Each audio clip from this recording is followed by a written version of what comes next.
Hello viewers, আজ আমি class 9 এর ভূগোলের পঞ্চম অধ্যায় অর্থাৎ আবহবিকার চ্যাপ্টার থেকে ইম্পর্টেন্ট সাজেশন প্রশ্নগুলো বলে দেবো। আজকে তোমাদের বলে দেবো এর মধ্যে কোন কোন প্রশ্নগুলো ভালো করে পড়লে তোমরা অনায়াসে তোমাদের সেকেন্ড ইংলিশ পরীক্ষাতে ভালো নম্বর পাবে। ঠিক আছে, তো চলো শুরু করছি। প্রথম প্রশ্ন, কোন আবহবিকার প্রক্রিয়ায় শিলা পেঁয়াজের খোসার মতো খুলে যায়? উত্তর স্বল্পমোচন।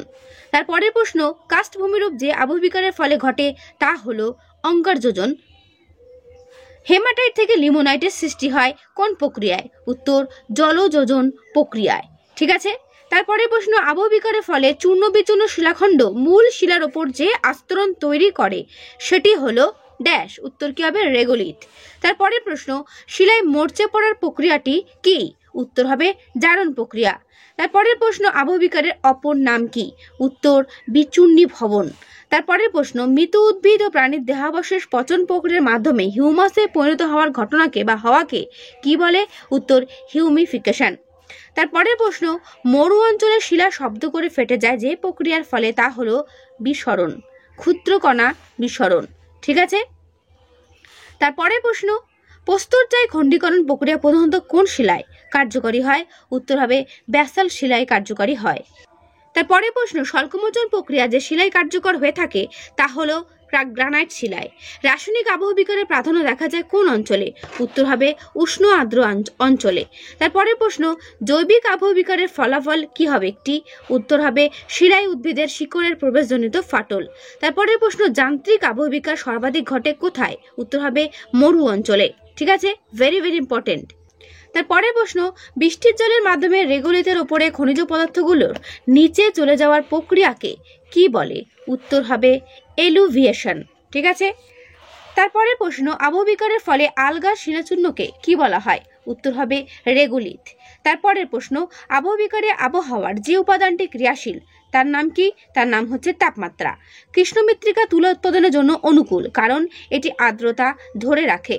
তারপরের প্রশ্ন, আবহবিকার জনিত বা আবহবিকার জাত পদার্থের স্থানান্তর কি? ক্ষয়ীভবন।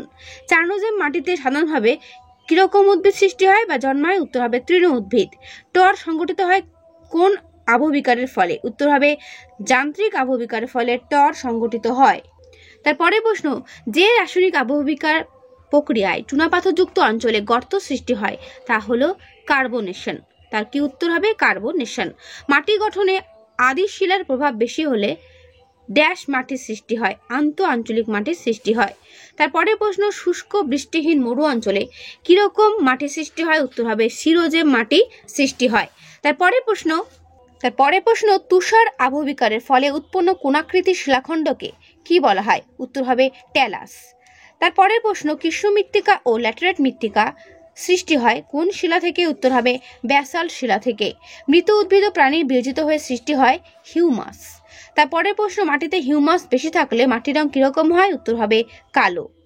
তারপরের প্রশ্ন, আবহবিকার সৃষ্ট শিলাচূর্ণ পর্বতের পাদদেশে অনুভূমিকভাবে সঞ্চিত হয় তাকে কি বলা হয়? উত্তর হবে ফেলসেন মার। ঠিক আছে, তারপরের প্রশ্ন, পুঞ্জিত ক্ষয়ের প্রধান কারণ কি? উত্তর মাধ্যাকর্ষণ শক্তি। পুঞ্জিত ক্ষয়ের ব্যাখ্যা প্রথম কে দেন? উত্তর সার্প। এরপরে প্রশ্ন, ক্ষয়ীভবনের প্রাথমিক প্রক্রিয়া কাকে বলে? উত্তর আবহবিকারকে। তারপরে প্রশ্ন, কোন রাসায়নিক আবহবিকার প্রক্রিয়া চুনাপাথর গঠিত কাস্ট অঞ্চলে সর্বাধিক কার্যকর হয়? উত্তর অঙ্গারযোজন বা কার্বনেশন প্রক্রিয়ায়। তারপরে প্রশ্ন, তামিলনাড়ুর মহাবলীপুরমে কৃষ্ণ ভেন্নাই পান্ধ নামক গ্রানাইট গম্বুজটি কোন প্রকার আবহবিকারের উদাহরণ? উত্তর হবে স্বল্পমোচন। তারপরে প্রশ্ন, ল্যাটেরাইট মাটি কোন আবহবিকারের ফলে সৃষ্টি হয়? উত্তর রাসায়নিক আবহবিকারের ফলে। ঠিক আছে, রাসায়নিক আবহবিকারের ফলে কিন্তু ল্যাটেরাইট মাটি সৃষ্টি হয়। তারপরে প্রশ্ন, আদর্শ মৃৎ পরিলেখে কটি স্তর থাকে? উত্তর হচ্ছে 5টি স্তর। দেখে নাও কি কি স্তর? ও, এ, বি, সি এবং ডি। তারপরে প্রশ্ন, দক্ষিণ ভারতের ডেকান ট্র্যাপ কোন আবহবিকারের প্রকৃষ্ট উদাহরণ? উত্তর দেখে নাও, উত্তর হচ্ছে প্রস্তরজাই বিচ্ছিন্নকরণ। এরপরের প্রশ্ন, আবহবিকার শব্দটি কোথা থেকে এসেছে? উত্তর দেখো আবহাওয়া থেকে। বিষমসত্ব শিলায় কোন ধরনের আবহবিকার বেশি ঘটে? উত্তর দেখে নাও ক্ষুদ্র কণা বিস্ফোরণ। কোন জলবায়ু অঞ্চলে রাসায়নিক আবহবিকারের প্রাধান্য লক্ষ্য করা যায়? উত্তর হচ্ছে নিরক্ষীয় আর্দ্র মৌসুমী জলবায়ু অঞ্চলে। তারপরে প্রশ্ন, বৃষ্টির জল সংকীর্ণ নলাকার সৃষ্টি করে, মৃত্তিকা ক্ষয় করলে তাকে কি বলা হয়? তাকে বলা হয় নালী ক্ষয় বা রিল ইরোশন। তারপরের প্রশ্ন, সংকোচন ও প্রসারণ বল কোন আলোড়নের সঙ্গে যুক্ত? উত্তর হচ্ছে গিরিজনী ভূ আলোড়নের সঙ্গে যুক্ত। এরপরে প্রশ্ন, উল্লম্ব ও সমান্তরাল ফাটল সৃষ্টি হয়ে শিলা খণ্ড বিখণ্ড হলে তাকে কি বলা হয়? তাকে বলা হয় প্রস্তর চাই খণ্ডীকরণ। তারপরে প্রশ্ন, শিলা খনিজের সঙ্গে মৃদু কার্বনিক অ্যাসিডযুক্ত জলে বিক্রিয়া ঘটা আবহবিকারের প্রক্রিয়াকে কি বলে? উত্তর হবে কার্বনেশন বা অঙ্গার যোজন। এরপরে প্রশ্ন, জলের অণুর বিয়োজন ঘটে যে আবহবিকার ঘটে তাকে কি বলা হয়? তাকে বলা হয় আর্দ্র বিশ্লেষণ। এরপরে প্রশ্ন, উইপোকা ইঁদুর কি ধরনের আবহবিকার ঘটায়? উত্তর হবে জৈব যান্ত্রিক আবহবিকার ঘটায়। তারপরের প্রশ্ন, প্রাকৃতিক শক্তি দ্বারা শিলাস্তরের বিচূর্ণীভবন, বিয়োজন ও অপসারণের সম্মিলিত প্রক্রিয়াকে কি বলে? উত্তর হবে ক্ষয়ীভবন। তারপরের প্রশ্ন, চুনাপাথরযুক্ত অঞ্চলে সৃষ্ট লাল রঙের কর্দমাক্ত মাটিকে কি বলে? উত্তর হচ্ছে টেরারোসা। তারপরের প্রশ্ন, আবহবিকার পুঞ্জিত ক্ষয় ও ক্ষয়ীভবনের সম্মিলিত ফলকে কি বলে? উত্তর হবে নগ্নীভবন। আবহবিকারের মাধ্যমে সৃষ্ট ড্যাশ হলো মৃত্তিকা সৃষ্টির মূল উপাদান। উত্তর কি? উত্তর হচ্ছে রেগোলিথ। তারপরের প্রশ্ন, কলওয়েট শব্দের অর্থ কি? দেখো, কলওয়েট শব্দের অর্থ হচ্ছে আঠা। তারপরের প্রশ্ন, তাপমাত্রার পার্থক্য শিলার মধ্যে ড্যাশ সৃষ্টি করে? উত্তর কি হবে প্রসারণ ও সংকোচন। তারপরে প্রশ্ন, বৃষ্টির জল H2O ও কার্বন ডাইঅক্সাইডের CO2 বিক্রিয়ায় ড্যাশ সৃষ্টি হয়? উত্তর কি? কার্বনিক অ্যাসিড, যার সংকেত H2CO3। ওকে, বৃষ্টি জলের সঙ্গে কার্বন ডাইঅক্সাইড মিশে গিয়ে বিক্রিয়া করে কার্বনিক অ্যাসিড তৈরি করে। তারপরে প্রশ্ন, ক্যালসিয়াম সালফেট জলযোজনের ফলে ড্যাশে পরিণত হয়? উত্তর কি হবে? জিপসাম। অনিয়ন্ত্রিত পশুচারণ ড্যাশ ঘটায়? এটা তোমরাই বলতে পারবে। উত্তর হবে মৃত্তিকা ক্ষয় ঘটায়। ঠিক আছে, আবহবিকারের ফলে সৃষ্ট তীক্ষ্ণ শিলাখণ্ডগুলিকে কি বলে? উত্তর হচ্ছে ট্যালাস বলে। তারপরের প্রশ্ন, ড্যাশ প্রক্রিয়ায় আবহবিকারকে অনিয়ন ওয়েদারিং বলা হয়? উত্তর কি? স্বল্পমোচন। তারপরের প্রশ্ন, মৃত্তিকার ড্যাশ স্তরকে এলুভিয়াল স্তর বলে? উত্তর কি হবে? এ স্তরকে এলুভিয়াল স্তর বলে। এই হলো শর্ট প্রশ্ন আবহবিকার চ্যাপ্টার থেকে। এবার দেখে নাও বড় প্রশ্ন, আবহবিকার কাকে বলে এবং আবহবিকারের বৈশিষ্ট্য উদাহরণ সহ খুব ভালো করে করবে। আমি অ্যান্সার সময় তোমাদেরকে উত্তরটা দেখিয়ে দিচ্ছি। তারপরে প্রশ্ন, যান্ত্রিক আবহবিকার কাকে বলে? এরও বাকি উত্তরটা দেখে নাও। এর বাকি উত্তরটা দেখে নিলে, হিউমাস কি? টিকার জন্য গুরুত্বপূর্ণ। আবহবিকারের অপর নাম বিচূর্ণীভবন কেন? ভালো করে করবে। নগ্নীভবন কাকে বলে? ফেলসেনমার বা ব্লক স্পেট কাকে বলে? স্ক্রি বা ট্যালাস কাকে বলে? টেরারোসা কি? ভালো করে করবে, অ্যান্সার সময় দেখিয়ে দিচ্ছি। সোলাম কি? এটাও ভালো করে করবে।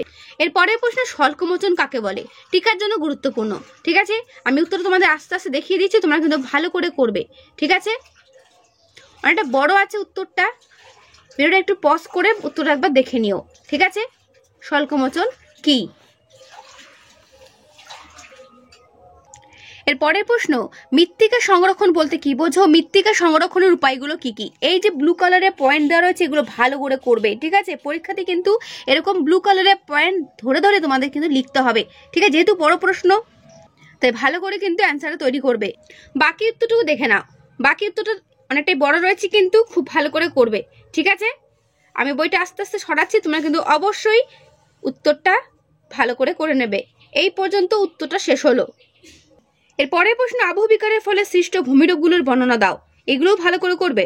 রেগুলিট, স্যাপ্রোলাইট, মরু, ভার্নিস, টর বা ক্যাসেল, ইনসেলবার্জ, চাপ হ্রাসজনিত গম্বুজ, কেনস্প্রাং, স্ক্রি বা ট্যালাস, গামা গর্ভ। এটা গামা গর্ভ নয়, গামা গর্ত আর কি, আমি গামা গর্ভ বলে ফেলেছি আর কি উচ্চারণে, একটু ঠিক করে নিও, এটা তো গামা গর্ত। ঠিক আছে, তো যেগুলো তোমাদের সৃষ্টি হচ্ছে বুঝতেই পারছো, এগুলো কিন্তু ভালো করে করবে। ওকে, তারপরের প্রশ্ন, উষ্ণ মরু অঞ্চল যান্ত্রিক আবহবিকারের প্রাধান্য লাভের কারণগুলো কি কি? এটাও ভালো করে করবে। উত্তর তোমাদের এক ঝলক আমি দেখিয়ে দিচ্ছি, বইটা সরিয়ে তোমরা উত্তরটা এখানে নিলে, অথবা তোমাদের যদি কোনো বই থাকে সেটা থেকেও করতে পারো, যেটা তোমাদের ইচ্ছা হয়। ঠিক আছে, তারপরের প্রশ্ন, রাসায়নিক আবহবিকার কাকে বলে? প্রধান 4 প্রকার রাসায়নিক আবহবিকারের বর্ণনা দাও। এটাও ভালো করে করবে, উত্তরটা এক ঝলক দেখে নাও। ঠিক আছে, অনেকটাই বড় রয়েছে প্রশ্নের উত্তরটা, ভালো করে দেখে নাও। আমি আস্তে আস্তে সরাচ্ছি। অঙ্গার যোজন দেখতেই পাচ্ছ, তারপর জলযোজন, তারপর রয়েছে আর্দ্র বিশ্লেষণ। ঠিক আছে, এই পর্যন্ত উত্তরটা শেষ হলো। জৈবিক আবহবিকার কাকে বলে, জৈবিক আবহবিকারে কি পদ্ধতিতে সংঘটিত হয়, এটাও ভালো করে করবে। ঠিক আছে, আমি উত্তর সময় তোমাদেরকে আরেকবার দেখিয়ে দিচ্ছি। ওকে, ঠিক আছে। তো এর উত্তরটা তোমাদের এই পর্যন্ত শেষ হলো। এর পরের প্রশ্ন, যান্ত্রিক আবহবিকারের প্রক্রিয়াগুলো সংক্ষেপে লেখো, এটাও ভালো করে করবে। বড় প্রশ্নের জন্য কিন্তু গুরুত্বপূর্ণ যে কটা আমি দিলাম প্রত্যেকটা প্রশ্ন, ঠিক আছে, প্রত্যেকটা প্রশ্ন খুব ভালো করে তৈরি করবে। তোমাদের কিন্তু এবারও পরীক্ষা হবে 40-এ, ঠিক আছে, সেকেন্ড ইউনিটের পরীক্ষা কিন্তু 40 নম্বর হবে। তো বুঝতেই পারছো কতটা বড় প্রশ্ন তোমাদের তৈরি করতে হবে, তাই ভালো করে করবে। এর বাকি উত্তরটুকু দেখে নাও, বাকি উত্তরটা দেখে নাও, আমি সরাচ্ছি বইটা আস্তে আস্তে, ঠিক আছে। অনেকে আমাকে কমেন্টে বলো যে ম্যাম পুরো উত্তরটা দেখতে পাচ্ছে না, কিন্তু অবশ্যই ভিডিওটা স্কিপ করবে না, পুরোটা দেখার চেষ্টা করবে, তাহলে পুরো ভিডিওটা অবশ্যই পাবে এবং প্রশ্ন উত্তর পুরোটাই তোমরা দেখতে পাবে, ঠিক আছে। যেহেতু বইটা একটু বড়, আমার দেখাতে একটু সমস্যা হচ্ছে, তোমরা একটু ভিডিওটা পজ করে পুরোটা দেখে নিও। ওকে,